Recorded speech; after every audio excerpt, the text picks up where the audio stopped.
we're promising you a very mouth-watering episode. It really can't get better than this. Simran and I have the good fortune, and after much trying, have finally got Ritu Dalmia on an evening where she has some time off. And guess what? We are holding her to it, using every moment that Not we fair. have with. Yes, Not exactly. fair. There she is. I was so easy. Come on. Now you've You've been so busy. I mean, you're expanding. You've been busy. You're never out of news. You're coming up with your books. It's endless. I should be in the kitchen cooking, not sitting and talking to you guys here. So I'm just being honest to my profession. That is all right. true. So if you want a can't- mouth-watering you can't meal, argue with that one. We Exactly. also want a mouth-watering show now. exactly. Come on. Okay. Now, I'd like to start by asking you, describe yourself, as a lazy chef in the intro to Italian Khana. That's what you say. I But was that just being something modest. doesn't sound right about that. I was just trying Tell to us, be modest. to get to where you are today, and you began in the early 90s, and it's been quite a journey. What is the average amount of hours a day that you are still spending over 2 decades down the line? Okay, so I've been doing this for 22 years. When I started, I was putting in 15 to 16 hours a day, 7 days a week. Now I'm older, a little bit, bones ache, legs get tired. So I put about 14 hours a day, 7 days a week. And So tell me, how much of this is just about the food? Because now I would imagine that there's a lot of other stuff that goes into it. Absolutely. Give us a taste of that. I would like to spend most of my time in the kitchen, but being a chef is just not stirring the pot. Right. Most of my time actually goes in sourcing. Ingredients is what makes Diva. I mean, what we stand for has always been the best possible ingredient, which in a country like India, it's got better, but it's still something very, very tough. So 50% of my time goes just sourcing ingredients, changing menus, trying out new menus, new seasonal produce coming in, training, which is another huge part, because I'm very proud to say we have, I think, about 170 or 180 people in all in the Diva group. More than 90% I would say have never been to a catering school or a catering college. Okay. So I never went to a catering exactly. school. So you never held that against anyone. No, really. I'll tell you, if they have been to a catering school, then I have a problem. That's already -5 on the resume. Okay. Because when they come, they have fresh minds. Right. So it's a very wrong way to approach it, but it's also my own ego. Sure. I don't want someone to tell me that stick a thermometer in the chicken to see if it's cooked or not, and I don't want him to show off how he chops in this fancy manner. So most of the people who are in Diva have been taken in raw. I see. They've been trained the way I see food, and actually it works beautifully well for me. So training is another huge part process, and now because unfortunately we have a few restaurants, I also have to do some That of is being the modest. horrible. No, but in some ways it's really sad, because I got into the restaurant business because I loved cooking so much, and I didn't want to do things like finances, administration, etc. And It's now I inevitable, I find imagine. myself actually doing not still a lot, but a fair amount of it. And coming back, it's still 14 hours a day, and to be honest with you, I mean, it's a great business. It's the most amazing thing you can do, but the long hours will never ever change. I don't know if you've read this book, Kitchen Confidential, of Anthony Bourdain, and one of my favorite passages in that book is, he says, asks me all the things I hate about my work, and I'll tell you the long hours, the pressure, the heat, the abuses in the kitchen, the antisocial life, no weekends, no Christmas, no New Year. Give me a few drinks and ask me what are the things I love about my job. The long hours, the heat, the pressure. Wonderful. So this is Wonderful. it. It's really the most addictive thing you can do. And I always say, if you worked in a kitchen, forget about a 9-to-5 job. You have been corrupted for life. Really? Yes, but in a good way. In a good way, okay. You mentioned, this is a time when India's got the spending power, young India especially. They've traveled, they're open to new cuisines. Delhi is no longer about butter chicken and kali dal. It's a lot more. I mean, you name it and there's something Absolutely. for your palate. Absolutely. In the midst of all this, how do you see the food business growing? Is there room for everyone? Can there ever be room for everyone? When World War II happened, there were only two businesses that survived, the beer business and the restaurant business. Okay? So the reality is, That- however good times are, whether the economy is booming, not booming. When you're depressed, what do you need to cheer you up? A nice meal out. When you're celebrating, what do? You go and have a nice meal out. So I am very positive and optimistic from that point of view. And what's happened in the recent time is that finally the young India has realized there's more to restaurants and five-star hotels. Exactly. You know, in the early times, it was either home or a five-star hotel because people didn't trust restaurants outside the hotel. Today, it's totally changed. It's all about standalone restaurants. It's no longer about, when you say Italian, there's not only one diva. And there's not diva competing with hotels. There are so many other Italian, and it's not only with Italian. Today you get Japanese as good as you would eat in Tokyo. You get dim sums as you would eat in Hong Kong. Today every cuisine, because India's traveled. India suddenly has discovered what's there, and they want to recreate the same experience of what focaccia they ate in Sicily, what dim sum they ate in Hong Kong, or what tortilla they ate in Mexico. And this is what's so amazing, and that's what keeps the restaurants on toes. And is that what got you to writing your books as well, your cookbooks as well, that I want to Okay, I'll tell you a secret. I wanted to write erotica when I was young. Oh, all right? Damn, but the rules So, in this. Oh. so I mean, Mills and Boon or more hard? no, Mills and Boon I tried when I was in the 6th grade. Okay, had a Talking fight. about starting young. Oh yes, I well, mean- that's why I told you I'm a young genius. No one believes me. No, but seriously,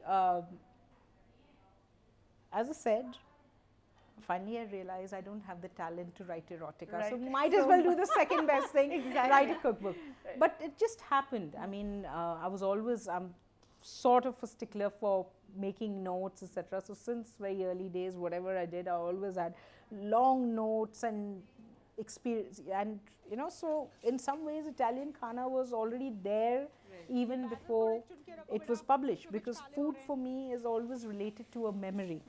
And when my amazing editor came to me, Chiki Sarkar, who had just started Random House that time, and said, why don't you do Italian food for an Indian home?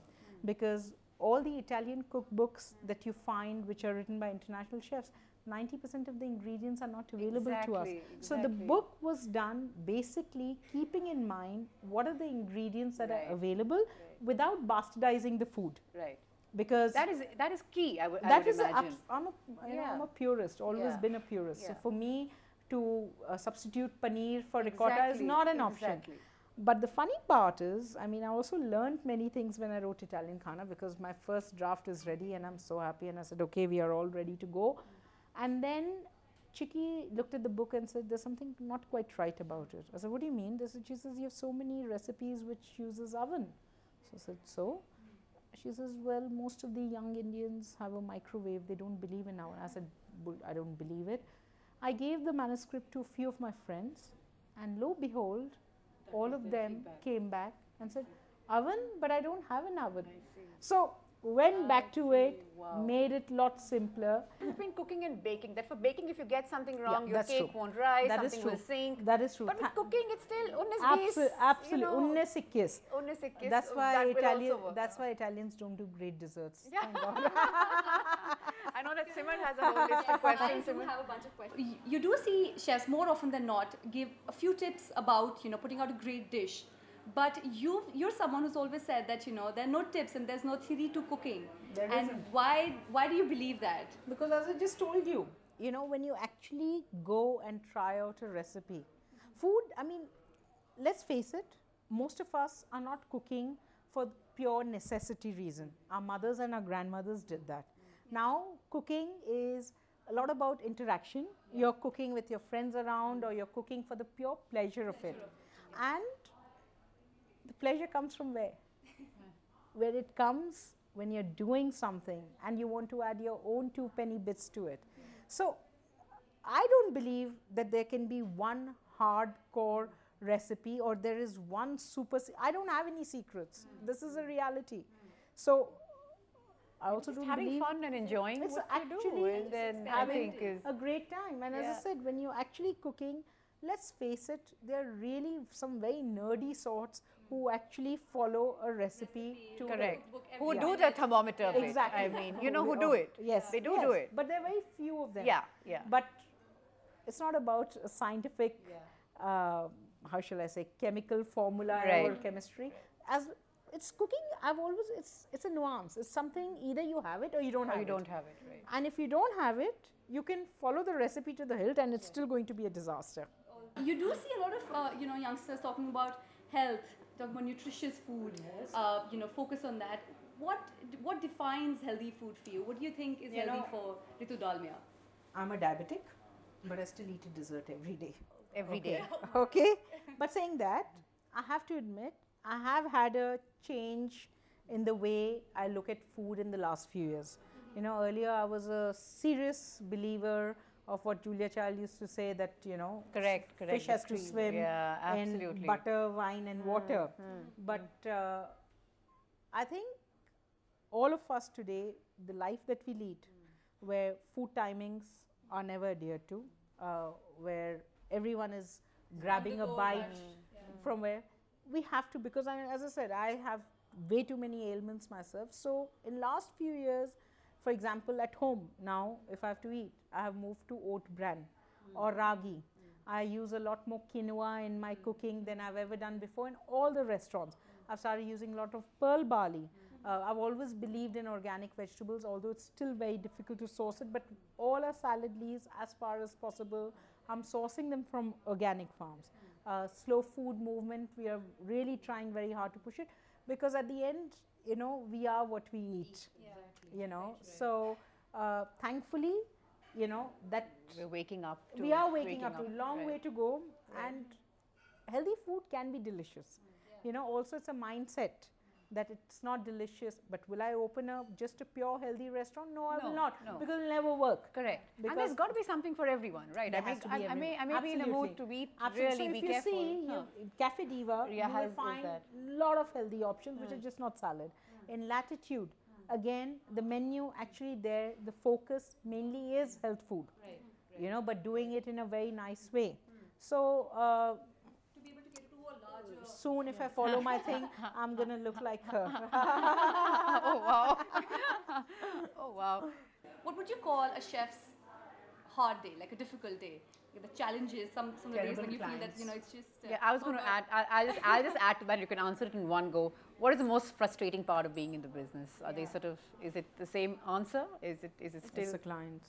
Sometimes when, okay, sourcing, like I said, is difficult. When you teach your chef something and they make the same. So there are many. Correct. But I'll tell you, when you present a dish which you've put your heart and soul into it, and they send back the person, कच्चा है और पका के लाओ, इसमें थोड़ा olive भी डाल दो, chicken भी डाल दो, sun-dried tomato भी डाल दो, grilled vegetable भी डाल दो, और mushroom भी डाल देना. Okay, that's sometimes quite heartbreaking. Yeah, but I've also, like I said, aged and mellowed. How do you deal in with the it? early How do you deal with it then? Okay, And how do you deal with it now? Yeah, in the early days, I would come, put my hands like that, and You say, would walk "You're- up to the table." Yeah, Okay. and so you're not going to eat like this anymore. I'm going to, and All with a smile. with this always With a smile. Come on, Okay, I always mean, a cute not- smile. yeah, I'm okay, okay. I'm not those don't have- okay. chefs that you have on various TV shows who Yeah, throw who- pans and Yeah, pots and- exactly. I'm a very sweet, gentle Okay. Not a chef Hell's from Kitchen. that. Yeah, no Gordon Yes. Ramsay is here. Thank God. Oh, God. That's a terrible. But now I still won't mess with my food. I will still present it the way I feel it's right. But I've become a lot more tolerant. Okay, I don't get mortally offended that they didn't want to eat it the way it was in the menu. You know, But would you alter it today? I mean, if the No, like I ignorant said- would sort of say kacha hai when it's fine. Yeah, when it's then I'm going to. I will overcook it for them. You will. Okay. I will. Because that's They what, have to. you at get the what end- you want, basically. Yeah, at Yeah, the end, okay. they are here Right. to enjoy an evening. Yeah. At Fair the enough. end, they're here to enjoy a meal. And in some ways, you're getting paid for it, so Yeah. you have to be responsible. For Absolutely, it. So there are few things, but there are few things which we still draw a line to. Okay, like mint chutney. I have had clients here who ask for mint chutney. Okay, with their pastas. I've had people who have asked for sliced onions. okay, with some chili flakes and salt on top. So we've had many interesting. One day I'm going to write a bestseller. I on think that that also. would be quite something. I I know, mean, move better than aside erotica. erotica. This is here I come. I mean, No, but there's saying more. that, I'm very lucky. At least in GK2 Diva, because 95% of our guests here are regulars who have been coming here since we've opened up. So in some ways, it's very nice because they know exactly what they want. They get what they want. I know what they like to eat, and they also keep us on our toes. But yeah, a difficult client always gives you sleepless But nights. clearly you've learned to grin and bear it and sort of go with the flow, really, as it were. Well, we're slipping into a quick break now. There's lots more coming up with Ritu, including, we hope, that some tips, something beyond what would life have been if she were actually selling marble. Let's just try and find out. No, she says. So maybe something that we don't know. The unexpected coming up right Yes. after this.